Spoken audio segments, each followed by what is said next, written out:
So Diana, take it away. Yeah, so hi everyone. Thank you for being here with us again for a full UAS CTI meeting. This is universities, 2-year, 4-year, and the technical colleges, along with many of us from the FAA in on the call today. So we're really happy you're here. You see Alina with me and Zach. NCAT is recording. We'll have the presentations after the fact uploaded. Mike, you asked, where do you see prior ones? And we actually, they are stored in our repository, which is at the National Center for Autonomous Technologies. We'll get that information to you. I don't think it was too long ago that I had dropped the link, but I'll be happy to do that again in an email. And you're going to be receiving actually a few emails about some upcoming activities. Alina, say a few words. Glad you're here. Absolutely. Thank you all so much for being here. We are excited as ever to be presenting to you. On that question that popped into the chat about where can you find the videos, I would love to re-emphasize this point.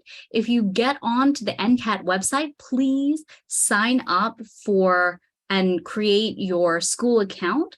That way you will be able to access all of the videos and all of the resources that are available on the repository, including having conversations with people and asking questions. So that's just a little plug for that. And we are super, super excited to get started. Diana?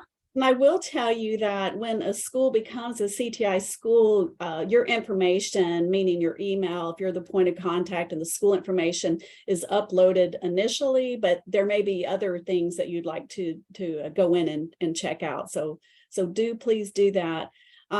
So Zach, if you'll move to the next slide. Thank you very much. We had our welcoming remarks. I will tell you we're just delighted to have our guest speakers today. And you can see on this list, I have Brad Drake. He's actually, I think, in the call, and Jessica Orkina as well. They are with our Advanced Air Mobility group here in the integration office at the FAA. So if you have questions, they'll be able to field those and answer them for you. And then we'll also allow time for question and answers after each presentation. So Ross Pontus, he's a Embry-Riddle graduate. We got to meet him, Alina and I did, over in, we wrote in the Charlotte area when we went to Zipline. And I was just so delighted to learn that he was a UAS graduate, one of our CTI schools, and now a very successful career with Zipline. And he's going to tell you a little bit about that. We're going to have events and projects. I'll share that. We'll have a time that we all can do Q&A and just comments at the end of the meeting. But if you'll go ahead and advance to the next, I'm excited that Alina and Kamisha both are going to be talking to you today about droning on the Eastern Edition, as well as Drone Safety Day. So Alina, I'm going to pass it off to you.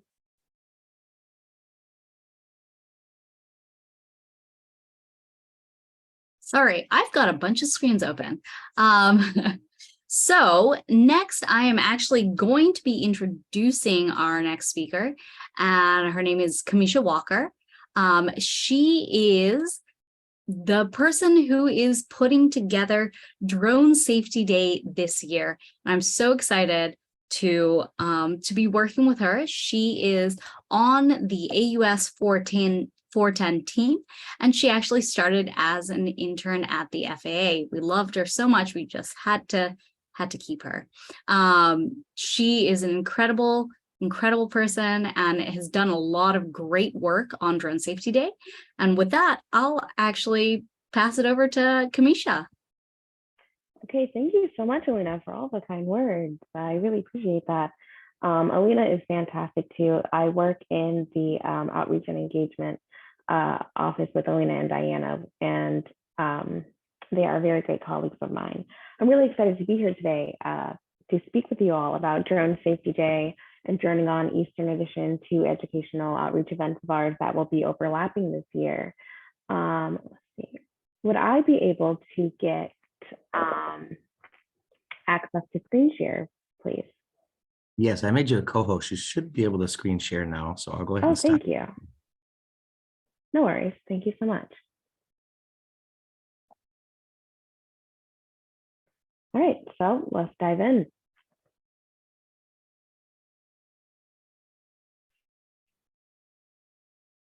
If my slides will work with me.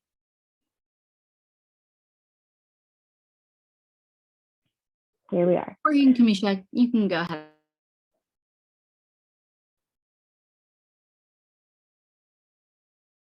Sorry, what did you say? I said the slides are up. You can go ahead. Sorry.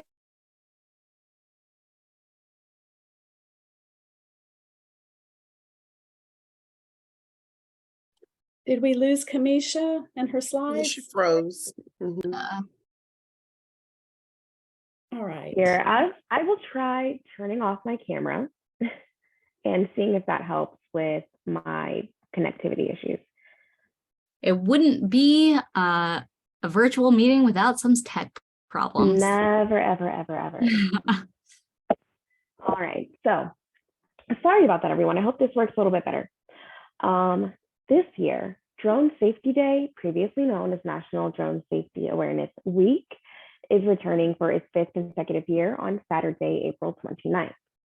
Now, Drone Safety Day is the FAA's annual campaign designed to educate the drone community of the importance of safe drone operations.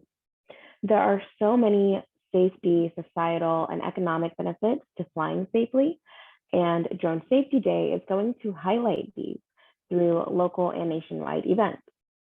We will continue to inspire learning and promote safe drone operations by encouraging you, the public, to organize and host in-person, virtual, and hybrid events in your own local community.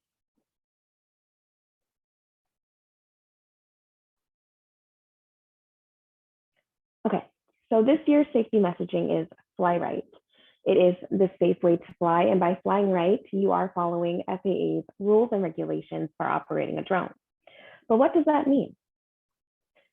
Well, one, it means that you have registered your drone. So any drone that is not flown for recreational purposes must be registered regardless of its weight.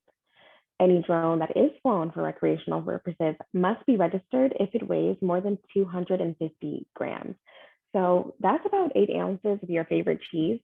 If that is about 2 cups actually of your favorite cheese in its graded form. So if your drone weighs approximately 2 cups of your favorite cheese when it's graded, then please register your drone. You can do that by visiting the FAA Drone Zone. Flying right also means interacting with others in your community, and you can do that in a number of different ways. You can join a local organization. You can join one of our 4 FAA recognized community-based organizations. That includes the Academy of Model Aeronautics, First Person View Freedom Coalition, Flight Test Community Association, and STEM Plus D Inc.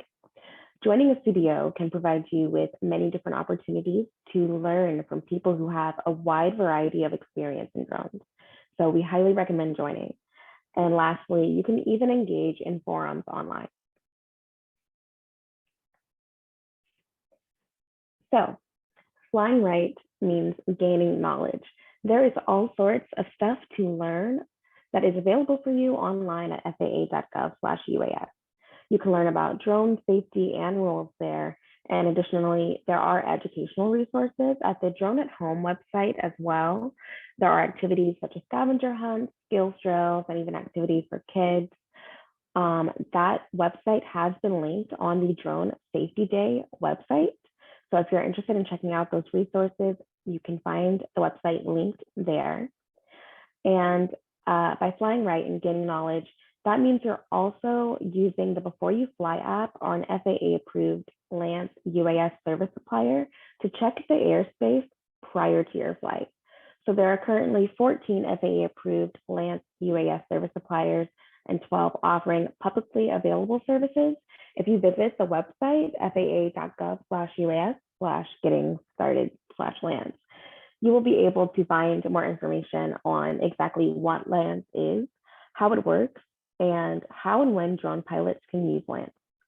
And then also, if you are interested in receiving any near real-time airspace authorization to operate at night, you can do that through LANC now as well. And that is new as of about February, late February, I believe. So flying right means having a safety plan as well. Anytime that you gear up to fly, you can't assume that your flight is going to go as smoothly as you envision it. You need to expect the unexpected, be prepared for anything. You want to know what to do if something like the weather changes or other people or aircraft get close. You want to check your drone pre and post flight to ensure that it is safe to fly. And lastly, you're going to want to ensure that you have approval to fly in controlled airspace through an FAA approved LANC UAS service supplier or the FAA drone zone. So hopefully everyone here has heard of the trust. Recreational flyers need to pass the recreational UAS safety test at least once ahead of your first flight. That is the law. The test is free to take, and you can take it online through any of the FAA approved test administrators. It is completely free again, and it is not a test that you can fail. So we definitely encourage you to visit our website and find out more information on how you can take that test if you've not taken it yet.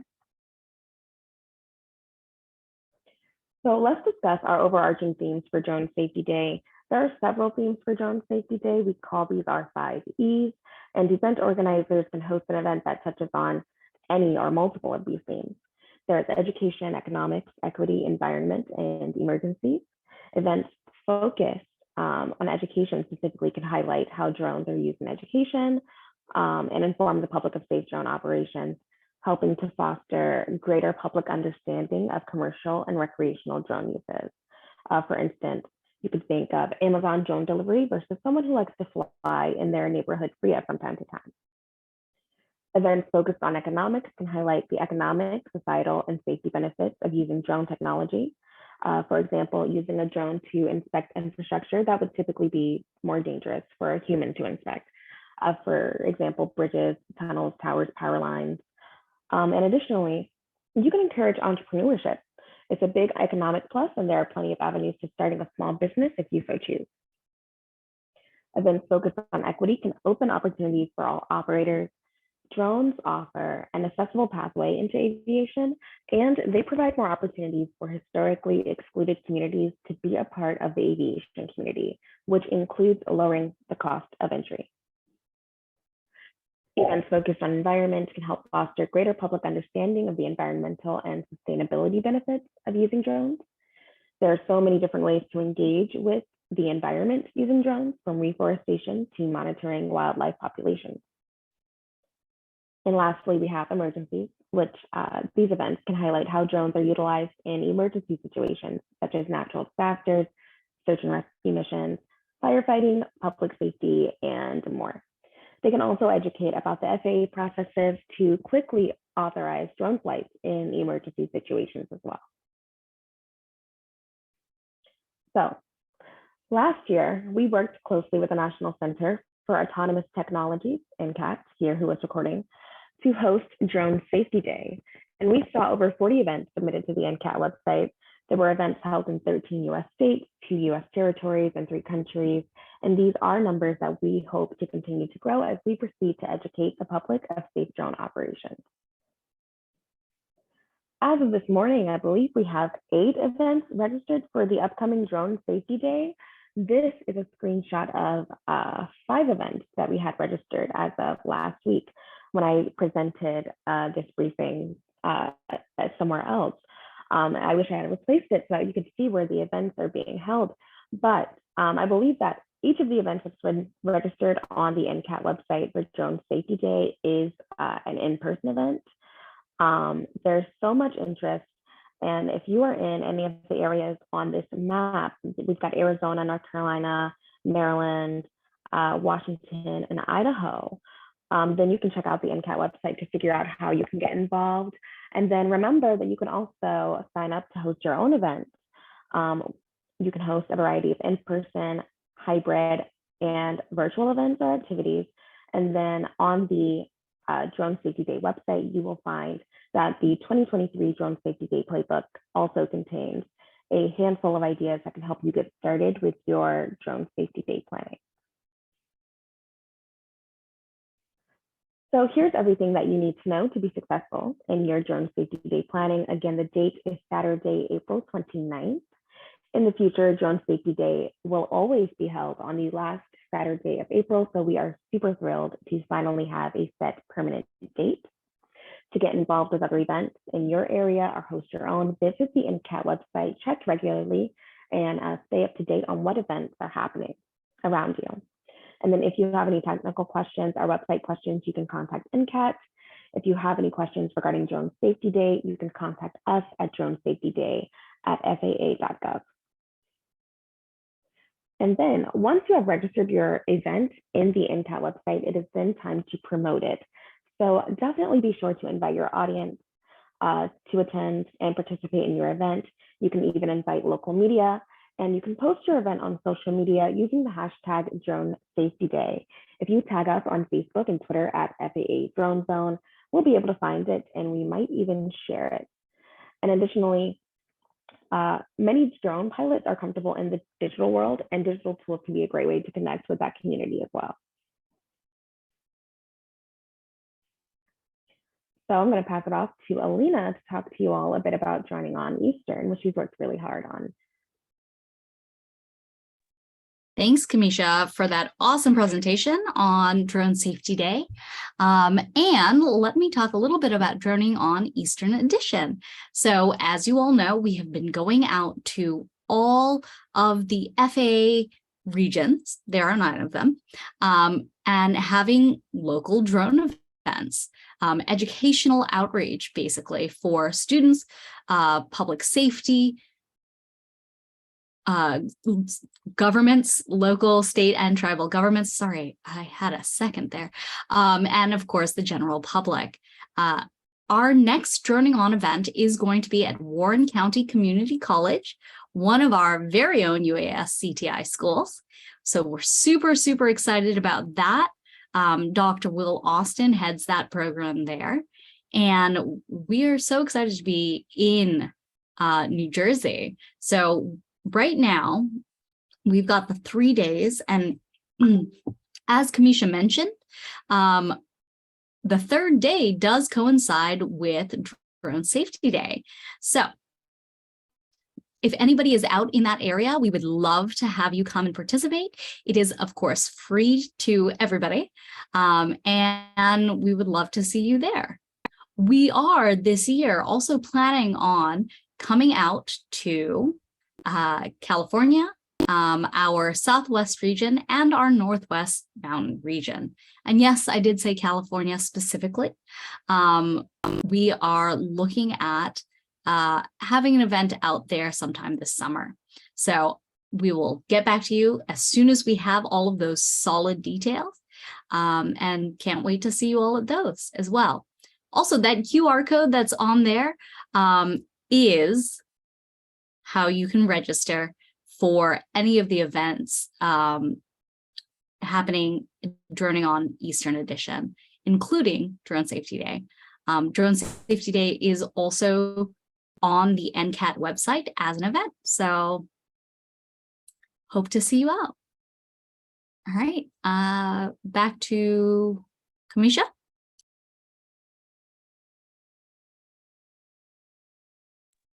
Back to Diana. Oh, so sorry. I did not mean to close the screen share, but it is perfectly okay. I just wanted to one more time remind you all to keep it fresh in your mind that if you would like to host a Drone Safety Day event, then please register it on the NCAT website. And then once that's finished, you can invite your intended audience to promote it on social again. If you're in that Eastern region, then definitely come join us for Droning on Eastern. Like Alina said, we are going to be out in Washington, New Jersey from April 27th through the 29th, and we would love it if you could come out. If you didn't grab a pic of that QR code a few slides back, you can also find the event registration on Eventbrite. And then, we just wanted to share our contact information, but I will make sure that that comes around to you all as well. If you have any questions, please feel free to reach out to us. Thank you, Kamisha and Alina. So if you'll move to the next slide, Zach. Our first keynote speaker is Ross Pontus, and if I say it incorrectly, Ross, just let the group know. The two pictures here, I actually took when we were visiting the zipline facility. Again, that's how we met him. And I asked him that day, would you be willing to come on? Because I think it's really important that we see our successes, right? These young people that you all are teaching and getting them out into the world to be those experienced remote pilots. And so we have one here. Ross, tell the group a little bit about yourself. And I think you want to share your slides, correct? That is correct. I'll go ahead and share my other screen here. And I think everybody can see that. And thanks everyone for having me. My name is Ross, and I currently work for Zipline International, but I graduated from Embry-Riddle in Daytona Beach in 2019 from our UAS program. And it's been a fun journey. So I'll just start off going through the slides here and tell you a little bit about myself, what Zipline does as a company, if anybody is not familiar. And yeah, we can roll right through, and I saved some time at the end for some questions as well. So I'm happy to answer anything that folks have. So first off, the introduction, like I said, I had a Bachelor of Science in Unmanned Aircraft Systems from Embry-Riddle, graduated in December of 2019. I then went directly to Zipline to use that education in our flight test program. That's out in California, and got some really valuable experience there. And then went on to my current position, which is being a flight operations lead and moving roles a little bit to what we're going to call a metro manager at Zipline. And that's really the management of day-to-day flight operations at a facility. I'm currently in North Carolina, where we have one of our 3 commercial sites in the US, where we're making deliveries to tons of different patients around our area. And that's what we showed Diana that day, and those pictures were from our facility in North Carolina, just outside of the Charlotte area. So that's what I do for Zipline now. Zipline is my only job that I've had in the industry, but freshly graduated from Embry-Riddle, and we have tons of other grads from Embry-Riddle and other aviation universities that we work with in our operations program, and plenty more in engineering and our development. So an overview of Zipline, this is our mission, is to provide every human on Earth with instant access to vital medical supplies. So that's every human. That's not humans just in a first world country, a third world country. That is every human on Earth. If we can find a way to improve folks' access to medical supplies, we want to be part of that space. So how does our system work? You can see here, we have a fixed wing system. It's fairly large, but it only weighs 49 pounds. It is launched from a catapult type system, so there's no landing gear. It doesn't hover to come down. And this is our current system. I have more information on the system that we actually just announced a few days ago, but the aircraft is launched from a launcher system. The packages are delivered via box and parachute. So you can see in that video there in the middle that the box comes down with a parachute, and they all land in a fairly similar position. So for the purposes of what we do globally, we operate in many different countries, including Rwanda, Ghana, Nigeria, Cote d'Ivoire, Kenya. And in those areas, it is very important for us to have range and be able to deliver those products to a lot of different areas. So in a country like Rwanda, it takes 2 of our facilities to cover the entire country and be able to reach all different regions. So yeah, so that's how we're delivering our package currently. And then that is the recovery of our aircraft. We call our aircraft zips. So that's a zip recovery. There's a tail hook on the back of our aircraft. The aircraft flies through our recovery system. Those arms snap up to catch the aircraft and bring it to a rest gently, where the aircraft is disassembled and put back to be loaded with another package and launched again. So there's a lot of really cool, unique parts of our system. This is a good way to visualize it, and I'll have some notes on the performance and different specifications of the system a little bit later. So some key facts about us: we are headquartered in South San Francisco. We are a startup, so we're not profitable just yet, just like a lot of different drone delivery programs. We have investors and a lot of our partners that we're working with the state of North Carolina's DOT, the Department of Defense, Rwanda, Ghana. We have multiple investors. We were formed in 2014, but we didn't start commercially delivering products until 2016 in Rwanda and then 2020 in the US. So where is Zipline operating? Zipline is operating in Rwanda, Ghana, Japan. In Japan, we are operating in a powered by Zipline method. So that means that somebody else is operating our system, but we're giving them the hardware and technology. We're also operating in Nigeria, Cote d'Ivoire, and Kenya. Like I said, we began our flights in Rwanda in 2016. We've done over 35 million autonomous miles flown and 550,000 commercial deliveries since 2016. On many days, we fly longer than the length of the equator. So lots of flights happening every single day. In the US, we're not quite there just yet. We are doing multiple flights, like we have a facility in Arkansas that is getting to some days up to 60 to 70 deliveries in a day.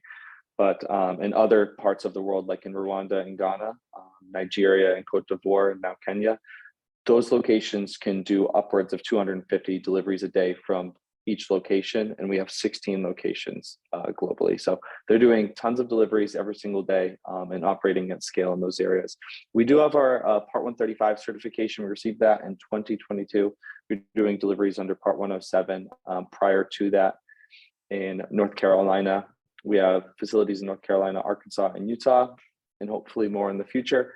And we do operate the largest commercial autonomous system on Earth currently.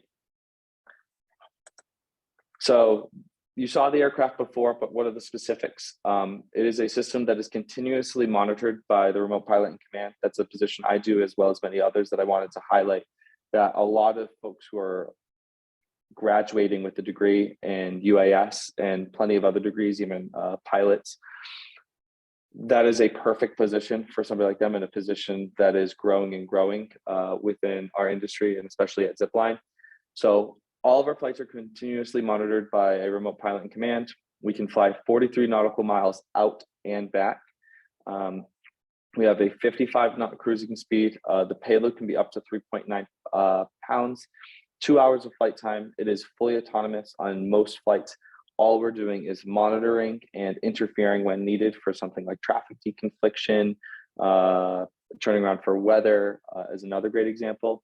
I mentioned the amount of deliveries before. We've done over 5 million products. So one delivery can have multiple products on board, and there's no landing needed for now, and no landing needed in the future for any of our deliveries.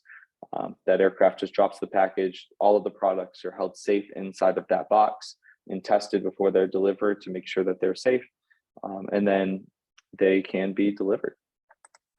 So one of the major things that folks worry about when it comes to the expansion of drone delivery in the US is noise.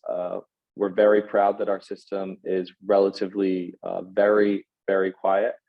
So this here is a great example of how quiet our aircraft is. So when we are launching the aircraft, which is the loudest part of our flight with this current system, is just a little bit louder than city traffic, and that's 6 feet behind our launcher. That's how loud it gets. But if you were to go to be somebody on the ground and our aircraft's flying at 300 feet AGL above you, it's somewhat like just too quiet to record. I'd be very surprised if folks could hear that if there's any other noise around, which makes us really proud, because we don't want folks to be hindered by our operation, and we want folks to feel like our operation is a benefit to be in the community and not ruining some of their peace and quiet that they get at home. So our US operations, we launched in May in 2020, supporting a health system near Charlotte, and we've flown 77,000 miles. We have over 10,000 total flights, 6,900 deliveries, 18,300 units of PPE delivered to frontline medical staff. That was during our Novant deliveries that we were doing in 2020. Routes are ranging from 1 to 14 miles. So we have that capability of 42 nautical miles, but we're still working through some regulatory permissions to get to that full capability of 43 nautical miles.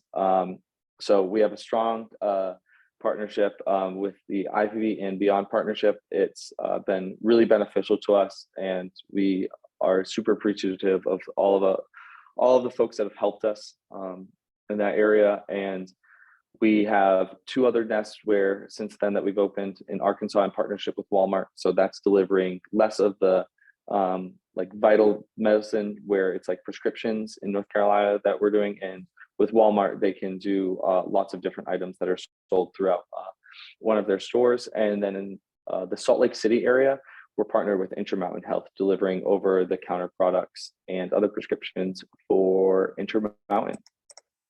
So what are the career opportunities? I think this is always important to highlight in a discussion like this is what can somebody do if they were to want to work for a company like Zipline, but they weren't a software engineer or a mechanical engineer? We have controller roles. Those are very common and hopefully expanding as our program expands. There's positions open right now on our website for that.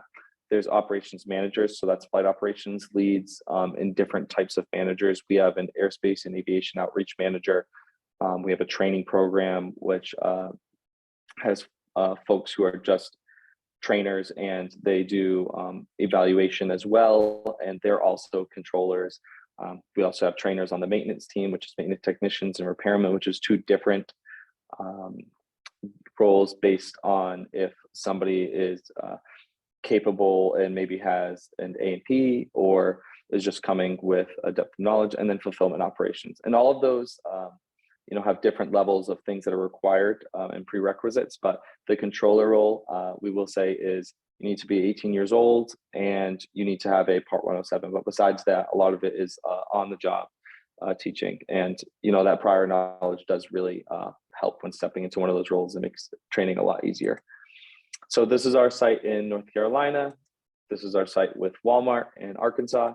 And this is our site in Salt Lake City, Utah, which I think is a gorgeous location compared to the others that get to view the mountains every day. So what's next for Zipline?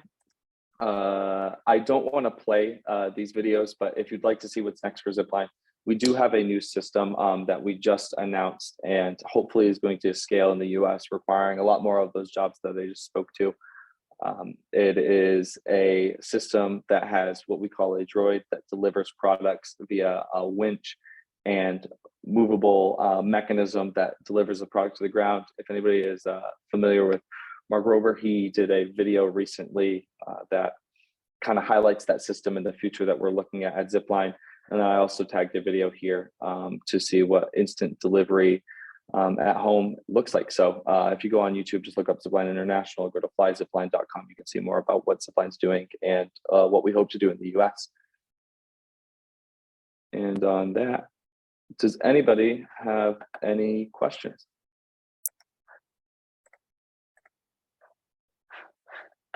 Please feel free to turn on your camera and ask Ross any questions. We've got him here. It's a great opportunity. You can also put them in the chat and we'll certainly read them. Yes, there is one in the chat. Are you operating under BVLOS waivers in the US? So the way we operate in the US is, so we have our Arkansas operation is actually a Part 107 operation. So it's within visual line of sight, but in Arkansas, but that is, I believe we have over 400 customers within line of sight of that one location that's not utilizing visual observers as well. Well, we have a visual observer that is co-located with the remote pilot in command to assist there, but there's no, we're not chaining visual observers. So that's operated under 107 within visual line of sight.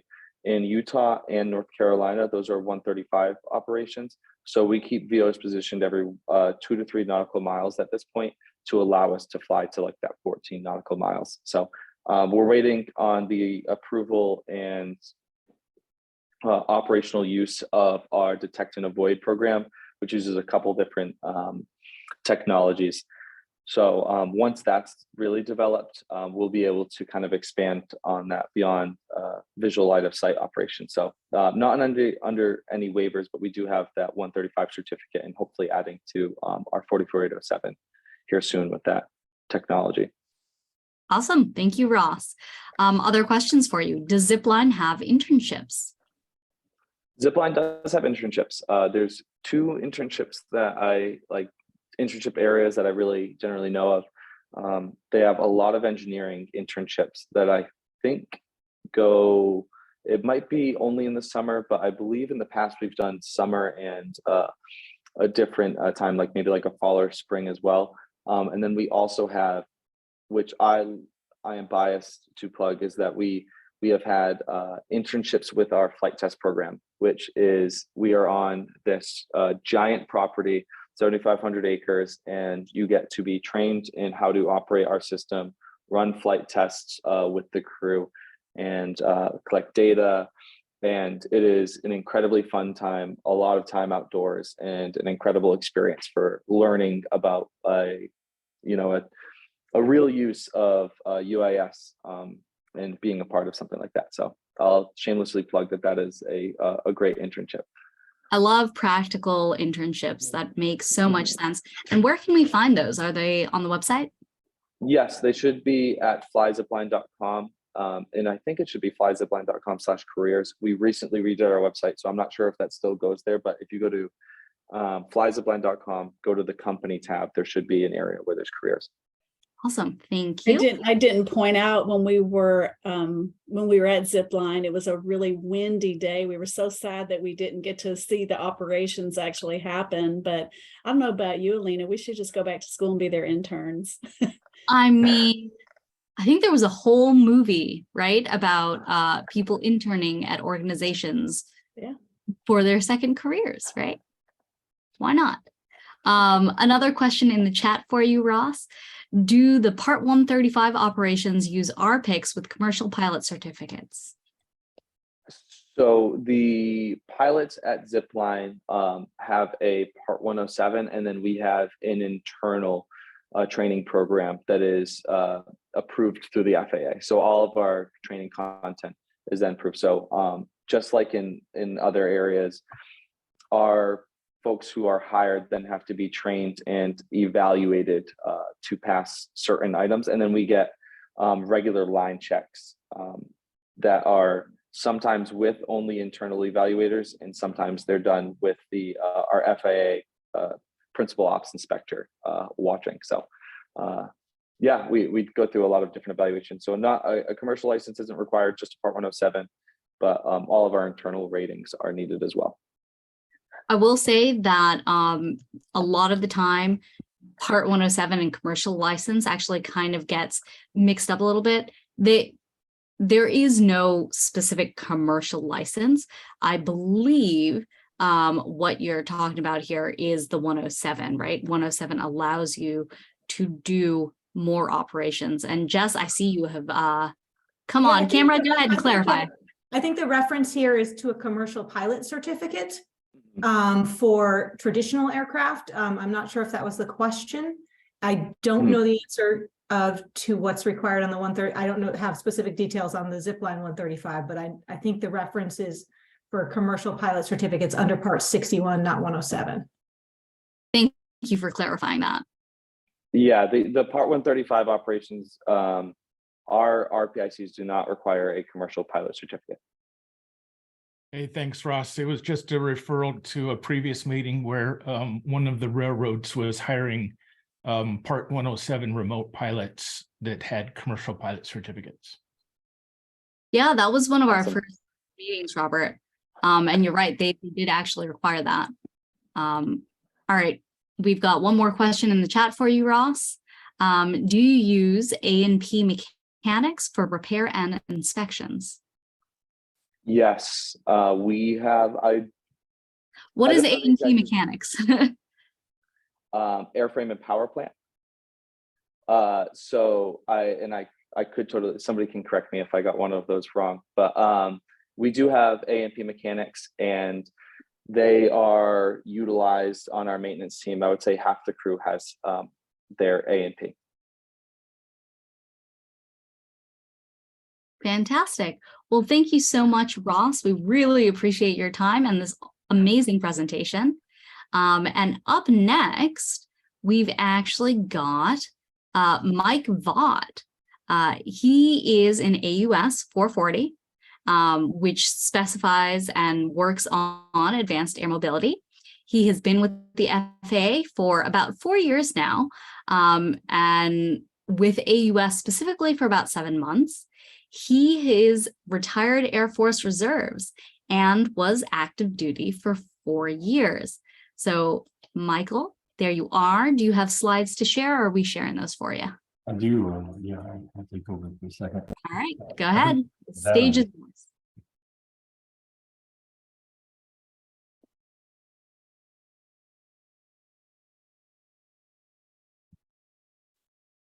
All right, the slide should be up now, so I appreciate it, and good afternoon all. My name is Michael Vaught. I'm a project manager out of the Airspace Systems Integration Office, and especially out of AUS 440. It's kind of my pleasure to be here and share with you a little bit about the advanced air mobility and the workforce and progress that we're trying to make within the FAA side of the house. I'm having just a little trouble with volume, Mike. It may be me, but just if you don't mind to lean closer or speak a little louder. Yeah, no worries. Is this any better? Please let me know.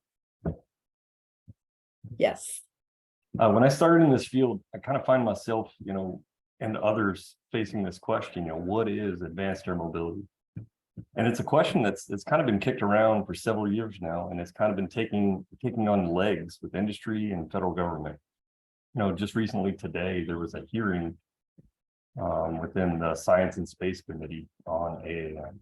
And so I guess I want to kind of start by establishing a baseline and some context around AAM. When we use the term AAM, we're referring to an aviation ecosystem that uses highly automated aircraft to transport passengers or cargo. AAM is a single technology, but a collection of new and emerging technologies being applied to aviation, especially related to new aircraft types.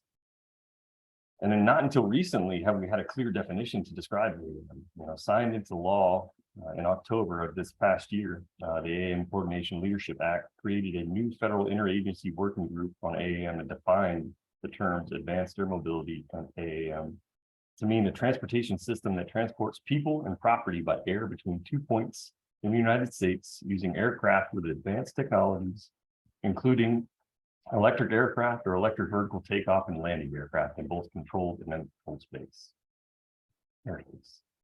So when we speak about AAM, we're referring to aviation transportation system that envisions highly automated aircraft to transport passengers and cargo. Recent technological innovations in electric propulsion and automation have changed the conventional notion of aircraft design, economics, safety, and usability. And then, when we have expectations behind this, I don't want to get too far advanced with this. So we tend to try and bring it back down into like our near-term operations. And our near-term operations, there will be pilots in AAM aircraft. But we know that industry aspires to achieve remote piloted and autonomous operations as the industry matures. We will evaluate these technologies as they progress. Our expectations for initial AAM operations include aircraft that will be multi-rotor, fixed wing, capable of vertical takeoff landing, aircraft that will be type certificated, piloted operations that will occur under existing regulatory framework, aircraft that will be powered electrically, and there will be various levels of aircraft automation. Operations will primarily utilize existing airport infrastructure, as well as utilizing current defined airspace and existing air traffic control procedures. Operationally, exemptions and waivers may be required to address unique aircraft performance characteristics. I bring that as an example to your energy reserves. It's going to be tough to kind of figure out that battery storage if it's electric. Industry is encouraged to engage with the FAA early in the aircraft design and development process to ensure that initial regulatory challenges are identified.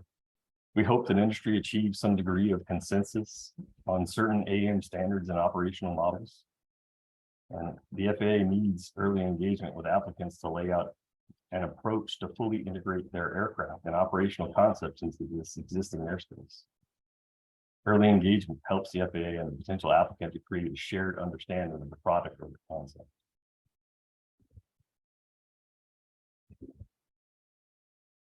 AAM is it's very diverse. There are many different concepts that comprise this new transportation ecosystem. We've received many proposals. Some have pilots on board the aircraft. Some are remotely piloted, and sometimes the aircraft is autonomous.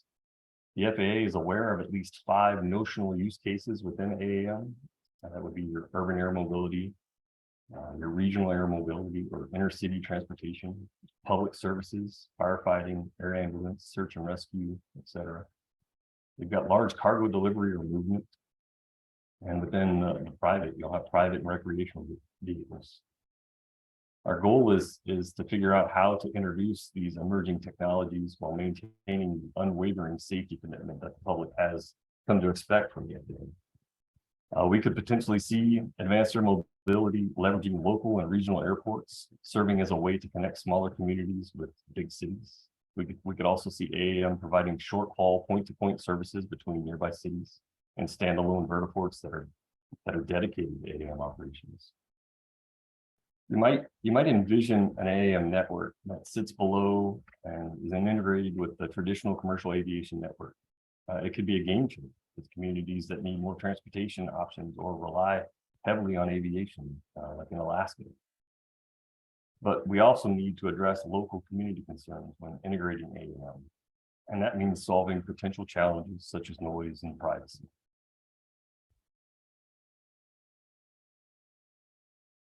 So some of the biggest challenges are certifying the safety and capabilities of AAM aircraft, ensuring sufficient infrastructure exists to integrate AAM, air traffic management systems safely and efficiently, and determining how new aircraft will affect airspace capacity.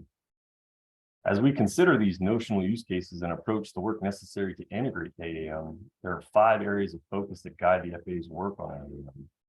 And they would be aircraft, airspace, operations, infrastructure, and community. Within these 5 focus areas, we tend to break it down within aircraft certification. The FAA's Center for Emerging Concepts and Innovation, CECI or CC as we call it. They are the pre-application engagement for applicants to develop a clear path to aircraft type certification. Several AAM aircraft are currently in the aircraft certification process, and several companies anticipate flying initial AAM operations no earlier than 2024. The FAA is taking a risk-based approach toward the type certification of advanced air mobility aircraft. Airspace integration. Initial AAM operations are expected to utilize existing procedures and low altitude routes. For long-term AAM, FAA is developing a strategy that will explore a variety of solutions that include potential AAM corridors, notional third-party air traffic service providers, and higher levels of advanced automation technologies. Target dates range from 2024 and beyond. Operational certification. For near-term operations, current plans propose the use of combination of waivers and letters of agreement with FAA headquarters and local facilities to establish procedures to enable AAM operations. Infrastructure and vertiports. Our focus is on the vertiport advisory circular and interim guidance. The FAA is developing a new vertiport advisory circular, which will provide guidance on vertiport infrastructure. The FAA is working to collect data around vehicle performance characteristics that will support advances in vertiport development. The FAA's Office of Airports developed interim guidance on vertiport safety standards in the form of an engineering brief. The engineering brief 105, it specifies design guidance for public and private vertiports and vertistops, including modification of existing helicopter and airplane landing facilities and establishment of new sites. Within the community engagement, near-term AAM operations will set the stage for widespread community acceptance. But as we move along, we need to help promote community engagement. You know, I really want to underscore the FAA's commitment to community engagement. The FAA and NASA co-lead an AAM Community Integration Working Group. The Community Integration Working Group focuses on achieving public acceptance of AAM vehicle operation in and around metropolitan areas by addressing AAM-related social concerns, such as safety, security, affordability, noise, privacy, and legality. We encourage all interested stakeholders to participate in the forum to advance the discussion on community-focused topics within the AAM ecosystem. That site that's posted up there now, and you'll get it later on when it's posted. That's how you can sign up to join those working groups and see all the past recordings and past groups that have been within the community. This slide, it kind of highlights the interagency collaboration that is happening to address AAM needs and challenges. Again, I saw it within the hearing today that NASA is working with the FAA, NASA is working with the Air Force. We are partnered with all different agencies within. This agency is actively working with the Department of Homeland Security, specifically the Transportation Security Administration, to get ahead of some of the unique operational characteristics that AAM may present. The FAA is engaged with the U.S. Air Force's Agility Prime program to collaborate on vehicle safety and security standards. The FAA is collaborating with NASA on NASA's Advanced Air Mobility Working Groups. The primary objective is to share input, information, and data that may help accelerate the development of safe, high-volume AAM flight operations in the existing and anticipated future national airspace system.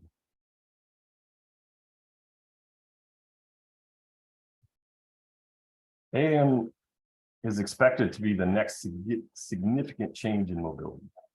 In the country alone, the AAM market is expected to reach 115 billion annually by 2035, employing more than 280,000 high-paying jobs. There are several development opportunities for us within this one. The design and development and manufacturing requires expertise in aerospace engineering and skills related to advanced manufacturing techniques such as additive manufacturing, robotics, and composite material field. AAM vehicles rely heavily on electrical and computer systems, including sensors, flight control systems, and battery management systems. As a result, expertise in electrical and computer engineering is critical to the development and operation of these vehicles. The safe operation of AAM vehicles in urban environments is a key challenge for industry. Expertise in aviation safety, including risk management, safety analysis, and safety regulations, is essential to ensuring the safety of passengers and the public. AAM vehicles will require a new type of infrastructure to support their operations, including landing pads, charging stations, and ground support equipment. Expertise in logistics and operations management is essential to managing the flow of goods and people through this new transportation system. AAM vehicles are expected to have lower emissions than traditional helicopters and other aircraft, but their impact on the environment is still a critical concern. Expertise in environmental science, including emissions modeling and impact assessment, is essential to understanding and mitigating the environmental impacts of AAM. Overall, the AAM industry presents a range of exciting career opportunities across many different fields, making it an attractive option for individuals with diverse skills and interests.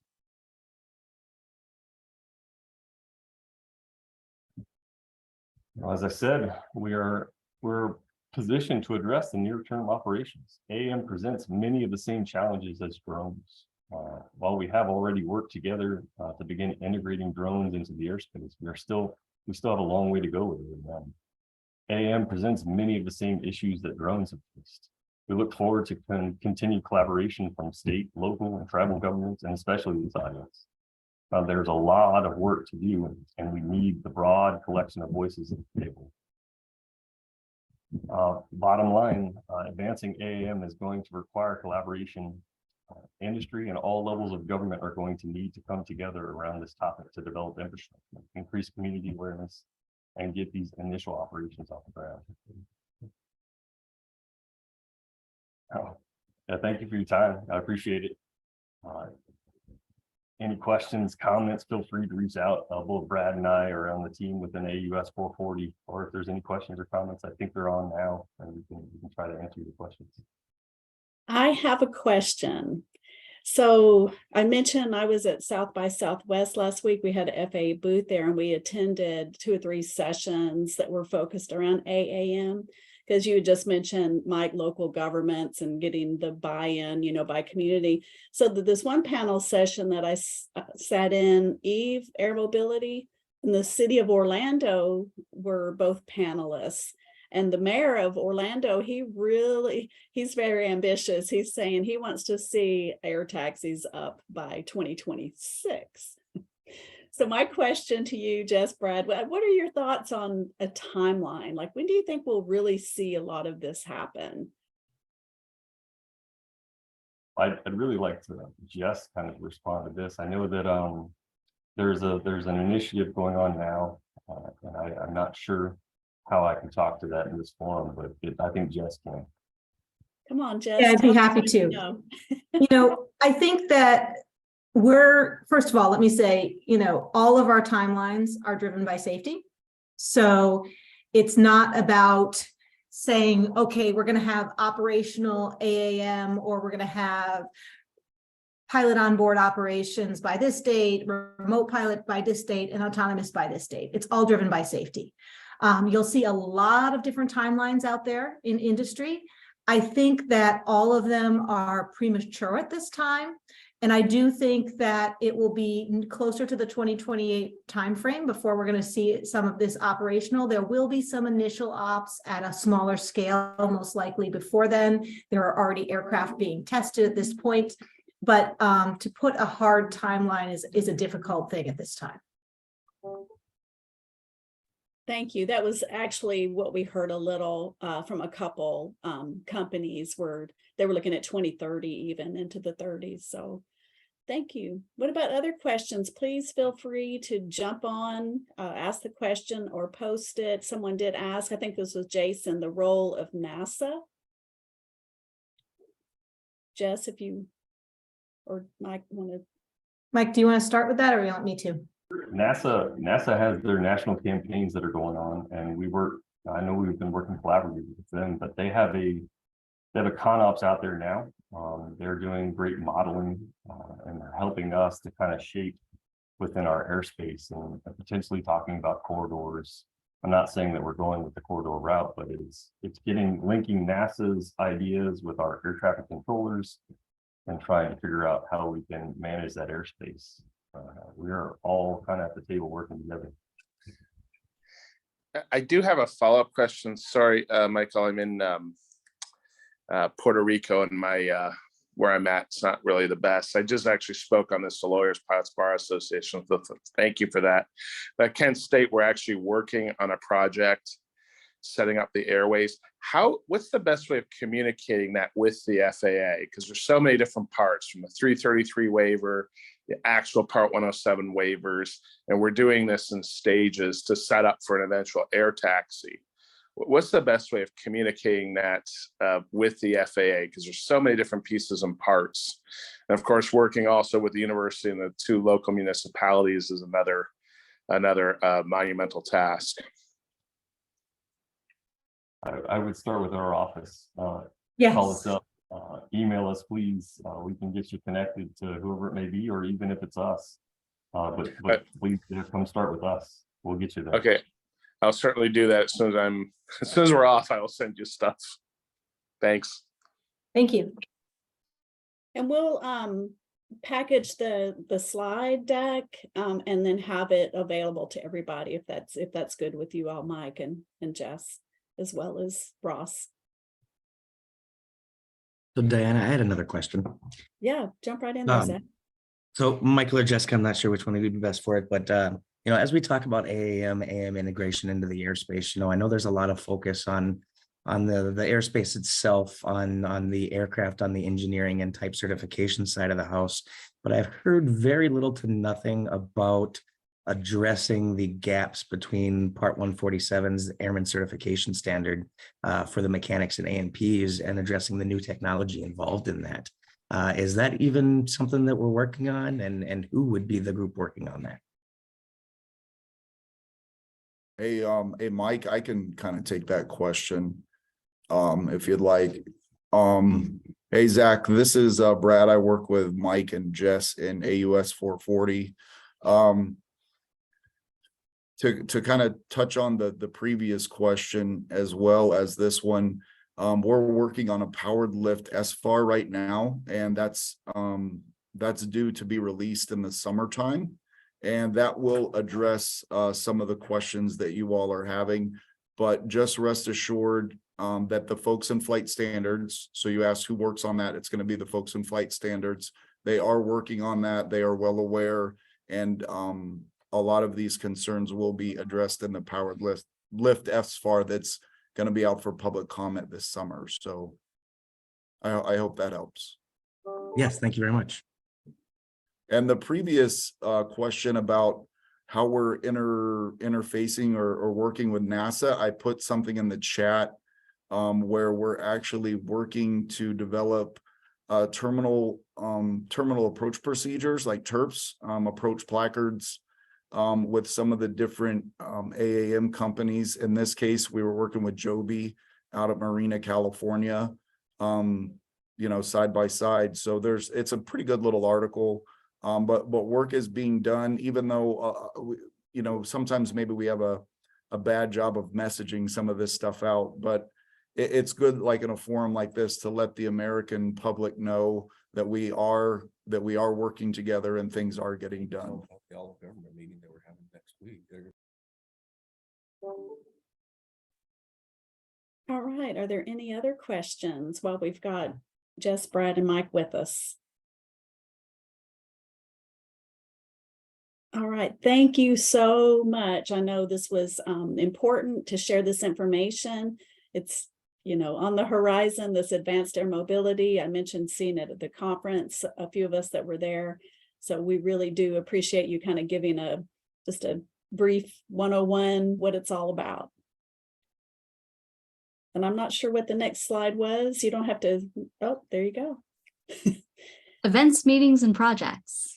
Yeah, go ahead, Alina. You jumped in there, start talking a little. Sure. You can jump ahead. You can jump ahead and I can come back to that. That is exactly what I was about to do. We've got, we talked about today the regional events, our upcoming event in the Eastern region. So that's going to be in Washington, New Jersey. And of course, we've got Drone Safety Day coming up. That can be, if you want to join us in New Jersey, please do. Otherwise, please go ahead and create an event wherever you are with your local community. We're super excited to see all of the amazing things that you all are going to come up with. Also, we are going to be at Exponential this year. We would love to meet up with whoever is going to be there from the UAS CTI. So just drop us a line. And, last year, Diana organized a really great just kind of meet and greet event, and hopefully we can do that again this year. So make sure that you're saving one of your nights of dinner to hang out with us. Diana? It'll be well worth your time to do that. And Alina is actually putting together a fabulous booth. So if you are in attendance, you'll want to, of course, stop by and see the FAA booth while you're there. The next thing at the bottom here is we're going to have a UAS symposium, AAM summit. I'm not sure what the exact title. It's going to be in Baltimore. I bring this up because I'm hoping, if you all don't mind, if we were to have this, and we're thinking about on July 31st, actually having a UAS CTI workshop. We hope to get some discounts. We don't know the details on any of that. We don't really have a whole lot in place quite yet, but we're getting there. What would love for you to drop in the chat if you would be willing to attend that in July. And then I'll send out a message to everyone about the meetup. It'll be just a dinner. And I also want to emphasize the FAA does not pay for it. It's on your own dime. But we really did have a great time last year meeting with many of you, outside of working. I will say, though, Another thing that we're planning, we have these two committees. This was the first bullet here. We have the UAS CTI Occupational Work Group. Yes, that acronym is COW. And then UAS Curriculum Project. Zach Nicklin's leading that. Wing Chung is leading the workshop. That's that job classification group. We've had some really good meetings so far. We're still at the very beginning stages of both, but we're going to try to have meetings at Exponential with each group, those of you that are there. We know that not everyone can be there. And we may even expand the job classification work group to include industry to come in and others, so that they can actually have the say in what we're doing, as far as whether it's, you know, a new job classification or modifying what's there. And you'll hear more about that in the next maybe couple weeks as far as Exponential. But Symposium, if you think you would be willing to join us there in Baltimore, let me know, and we can start getting kind of just an estimate count so that we'll plan accordingly. Alina, did I miss anything? I don't think so, Diana. With the UAS Symposium and AAM Summit, it is going to be in Baltimore, Maryland, at the convention center there. And the dates for the actual symposium and summit are going to be August 1 through 4. So those are the dates. If we do something for the UAS CTI, it would be on the Monday, which is July 31st. So want to make sure that you have all of that information here. Like Diana has been saying, please let us know if you are interested in doing an in-person meeting, a full in-person meeting for the first time. I think that would be great. And approximately how many people from your school would be joining us. This will help us with numbers and figuring out what size room we may need. Yeah, and that's really it for today. We'll follow up with a message. Do you all have any questions or comments as we're ending this meeting? Yeah, let's go to the next slide, Zach, if you don't mind, and just leave it open for questions.